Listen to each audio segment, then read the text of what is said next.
Olá, pessoal. Sejam todos muito bem-vindos a esse novo episódio do Pratica On, que sempre ao lado aqui dos meus amigos Daniel, Olá, gente. Marcos. Olá, pessoal. Tava até pensando, né? O que eu vou falar hoje de gracinha hoje, pro pessoal rir, né? Cara, eu tenho um negócio muito engraçado Então, hoje. peraí, calma. Porque a convidada é especial também, né? Sim, exato. Então, hoje nós vamos a Goiânia. Marcos, Goiânia? Não Fale, posso mano. falar porque o cara tá aqui também, que ele mora lá em Goiânia, mas Eu lugar moro lá de também. moços e moças bonitas, lugar Perfeito. mais bonito da região. Pessoal educadíssimos, bares, festas, restaurante. Um dia ainda morarei lá. Ó, é isso aí. Maravilha. Bom, então, a gente hoje tem o prazer de trazer uma querida amiga, a Rúbia Alessandra dos Santos Lopes Seixas. A Rúbia é médica oncologista com foco em tumores torácicos, é representante regional da SBOC Centro-Oeste, é membro do GBOT, ASCO e AUSC e ESMO. Currículo extenso. Rúbia, seja bem-vinda, querida. Muita coisa, viu? Ô, Rubi, fala a verdade. Muitos moços e moças bonitas aí em Goiânia? Goiânia é cidade de gente bonita, principalmente as mulheres. Não E nem foquei foi uma nisso, eu piadinha foquei nos assim, achei moços, que né? você foi bem light, assim. Né? É isso aí. Rúbia, seja bem-vinda, querida. Obrigado por estar aqui hoje conosco. Nós vamos discutir o casinho de câncer de pulmão, é isso? Vamos lá, eu que agradeço o convite. Então tá bom. Rúbia, fica à vontade, amigo. Vamos lá discutir o caso, por favor. É um paciente de 83 anos com adenocarcinoma de pulmão, com mutação da GFR, com metástase óssea. Ele chegou no meu consultório e veio encaminhado do cirurgião após biópsia guiada por tomografia para decidirmos o desfecho. O que nós vamos fazer para esse paciente em primeira linha? Então, baseado nesse caso clínico muito básico, nós temos algumas opções de tratamento para ele e conversamos sobre desfechos e toxicidade. Então, para resolvermos sobre o que será feito para esse paciente, nós temos algumas opções e temos alguns estudos para nos embasar nessa conduta. O principal estudo é o estudo FLAURA2. Então, o estudo FLAURA2 é um estudo de fase 3, randomizado, que avaliou pacientes com câncer de pulmão, não pequenas células avançado, com mutação do EGFR para pacientes em primeira linha. Então, os pacientes foram randomizados para 2 grupos, para uso de osimertinib isolado ou osimertinib associado à quimioterapia baseada em platina. Então, o estudo ele mostrou ganho de sobrevida livre de progressão, sobrevida global.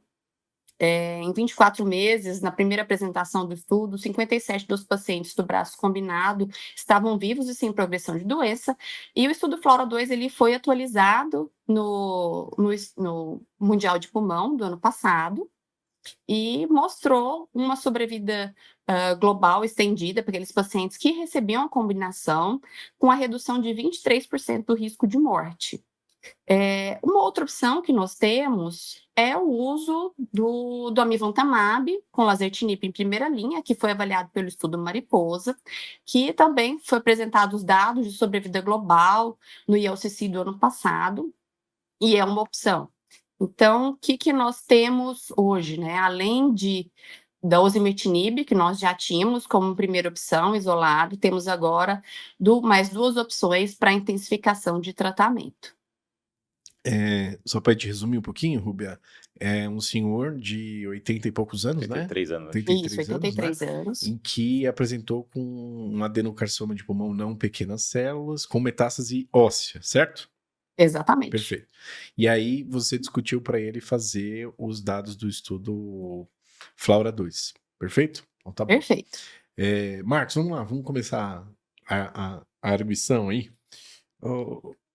Ô, B, como é que você escolhe, né, um paciente com esse perfil de doença, um câncer de pulmão metastático, né, que é GFR mutado? Hoje temos inúmeras drogas, temos também o amivantamab com lazertinib, agora o osimertinib com a quimioterapia, antigamente só utilizávamos osimertinib. Como é que é a sua escolha nessa primeira linha? Depende do perfil da mutação, depende do volume de doença, é uma escolha apenas da sua prática clínica? Como é que você escolhe isso na sua prática?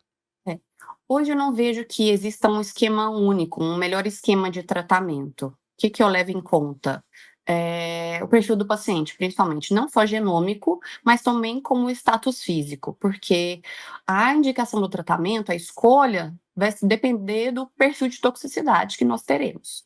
Então, por exemplo, com o estudo do FLAURA2, temos uso de osimertinib associado à quimioterapia, que teve, além do ganho sobre a vida global, uma tolerância muito, assim, uma alta tolerância, eu digo, desses pacientes, inclusive pacientes idosos. Agora, com o uso de amivantamab, com lazertinib, os pacientes tiveram bem mais toxicidade cutânea. No começo, quando o amivantamab foi aprovado, o nosso receio era reação imunológica, né? Logo na aplicação, assim como a gente tinha no antigo rituximab. Mas hoje a nossa preocupação é a toxicidade cutânea.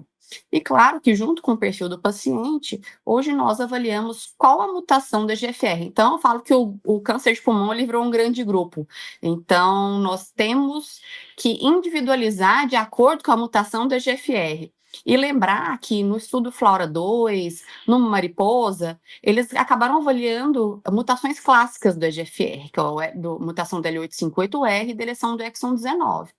Então, naqueles pacientes que têm mutações mais raras, que são as não clássicas, então acho que vale a intensificação de tratamento, talvez a intensificação de tratamento seja o novo padrão, né? Talvez a gente use o osimertinib em monoterapia apenas naqueles pacientes mais frágeis, que não precisam tanto de taxa de resposta, mas aqueles pacientes que toleram fazer a combinação, aí escolher qual combinação. Então, na presença de mutações mais raras do EGFR, principalmente inserção do exon 20, que aí a gente já usa amivantamab com quimioterapia, de acordo com o Papillon Trial, e outras mutações de resistência do EGFR, como o G719X, o L861Q, S768I.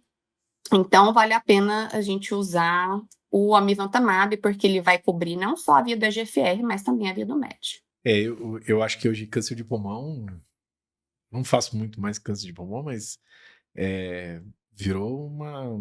Graças a Deus, né? Porque antigamente na minha residência, droga, Marcos, Daniel... Não, Daniel nem... Não é para amadores mais, né, gente? Não tinha o quê? Não. Não tinha cisplatina.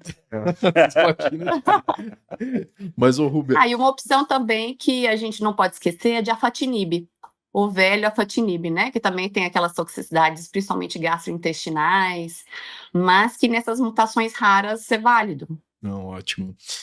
A minha pergunta para você, Rubia, é o seguinte: apesar da gente ter esses esquemas mais intensivos hoje, né, em primeira linha, então associação de TKI com quimioterapia, enfim, você vê ainda algum papel de monoterapia? Então a gente usar lá o osimertinib. Qual é o perfil de paciente hoje que você escolhe para usar monoterapia? Como é que você faz na sua prática aí? Olha, eu acho ainda muito razoável a utilização de osimertinib naqueles pacientes que têm baixo volume de doença, ou tem uma história de uma doença mais indolente, um paciente que tem preferência pelo tratamento oral, ou mesmo na presença de mutações mais raras, em que o alto custo da amivantamab não permite que ele seja realizado, né? E os dados hoje do osimertinib, mesmo aqueles pacientes com metástase nervoso central, são muito bons pela alta penetração, né? Então, nesse paciente do caso clínico, inclusive, com um paciente de 83 anos, eu indicaria o osimertinib com tranquilidade.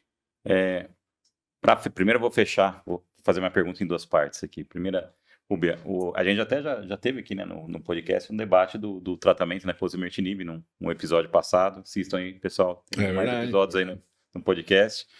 E a gente, na época, debateu bastante sobre a posologia e tal, então isso já está bem discutido lá.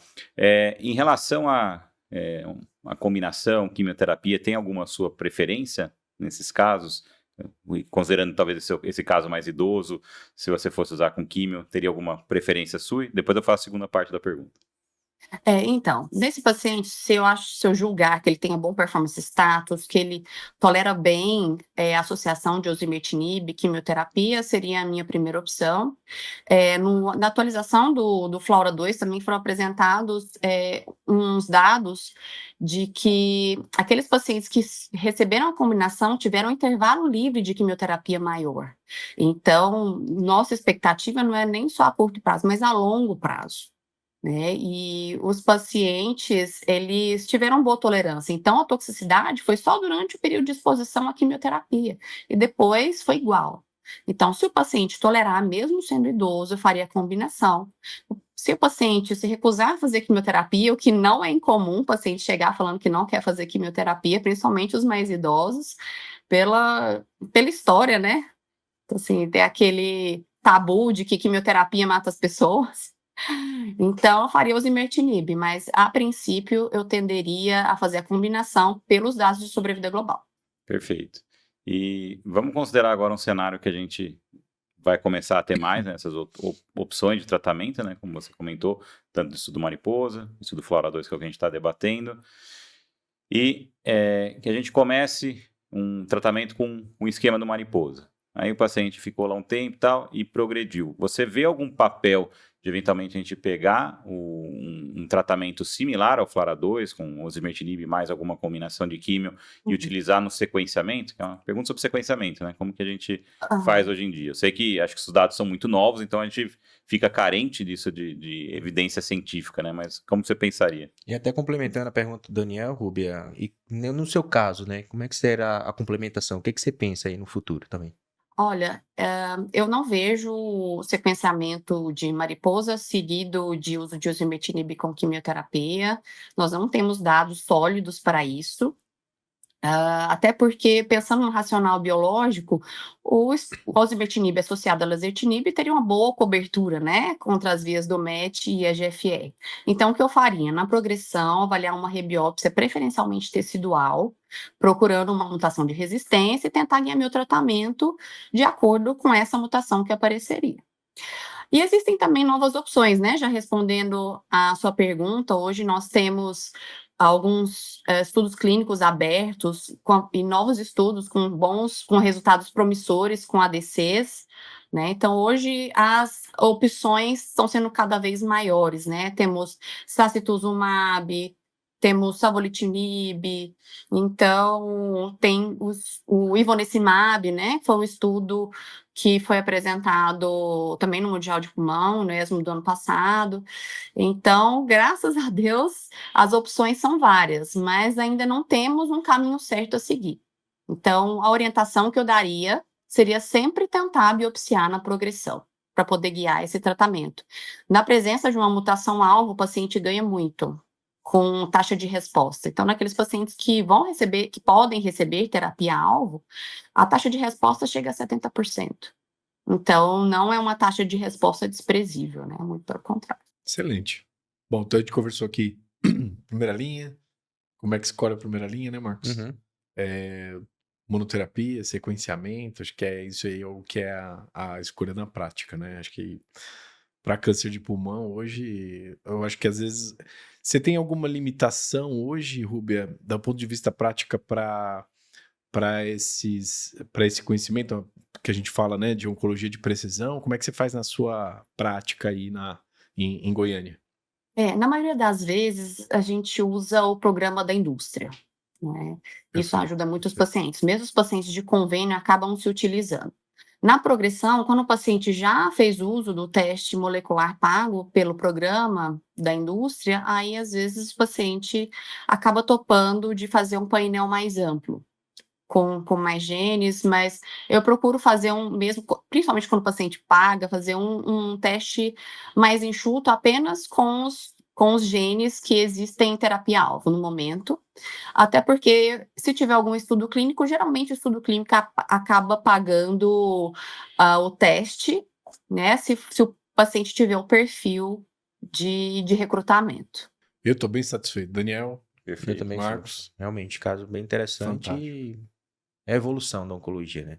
Essas pesquisas de mutação, terapia-alvo, isso é muito legal. absurdo mesmo. Né? É Isso muito bom, E né? pulmão cada ano, como você falou, eu acompanho os mundiais de pulmão, ASCO, você tem novidade todo o congresso, novos tratamentos, não dá mais a gente que não faz tanto pulmão, não decora mais. Exato, Tem que- é verdade. Tem cada vez especializar Tem mais, sempre que chamar os colegas para discutir mesmo. sem dúvida. Rubia, então, em primeiro lugar, queria te agradecer por ter estado aqui conosco hoje. E, assim, a gente está inaugurando uma coisa hoje, nem combinei com o Daniel e com o Marcos, tá? Mas a gente vai fazer uma pergunta também primeiro, como você estuda. Então, acho que é uma coisa que é muito legal a gente começar a conversar aqui, né, Marcos e Daniel, para quem nos acompanha. E depois você falar os seus créditos aí, de onde que as pessoas te acham aí em Goiânia. Essa pergunta foi ele que inventou agora. Foi mesmo, né? Pior que foi mesmo. Eu gosto de fazer isso, viu, Rubiel? A Gosto. quem tinha essa pergunta? Então, respondendo a primeira pergunta, eu gosto de estudar fazendo aula, preparando slide. E uma ferramenta, já falando de inteligência artificial, que me ajuda muito é o Notebook LM. Eu estou apaixonada pelo Notebook LM. Então, Eu você também. coloca o artigo e ele consegue fazer um slide de forma enxuta, você consegue fazer os cards para relembrar. Então, eu gosto de estudar fazendo aula. É o jeito que eu acho mais prático e que me faz relembrar os dados com mais facilidade. E a segunda pergunta, para me encontrar, e o meu Instagram é @doutora_Rubia_Lopes. E eu estou lá no Sebron, que hoje é a Unidade Oncoclínicas de Goiânia. O telefone da minha secretária é 62 967811234. Facinho de decorar. Perfeito. Perfeito. Pode convidar a gente que a gente vai pra lá em Goiânia. Olha, O Marcão nós só tá esperando aqui. Estamos aguardando um convite. Podem viu, vir Rubiel? experimentar o piqui. Ah, boa. Adoro o Piqui. Muito bom. Maravilhoso. Eu não preciso ser convidado, porque metade da semana o pessoal me conhece, eu estou lá. E Tá? hoje o crédito não é seu, não. Pode contar aí. Mas metade da semana eu tô por lá. Mas queria agradecer a Rubia por ter aceitado o convite e agradecer toda a recepção. Quando eu cheguei lá, diversas pessoas me receberam muito bem. Uma delas, sem dúvida, foi a Rubia. Me atura. Eu que Me agradeço. recebeu bem e me atura até hoje lá. Obrigado.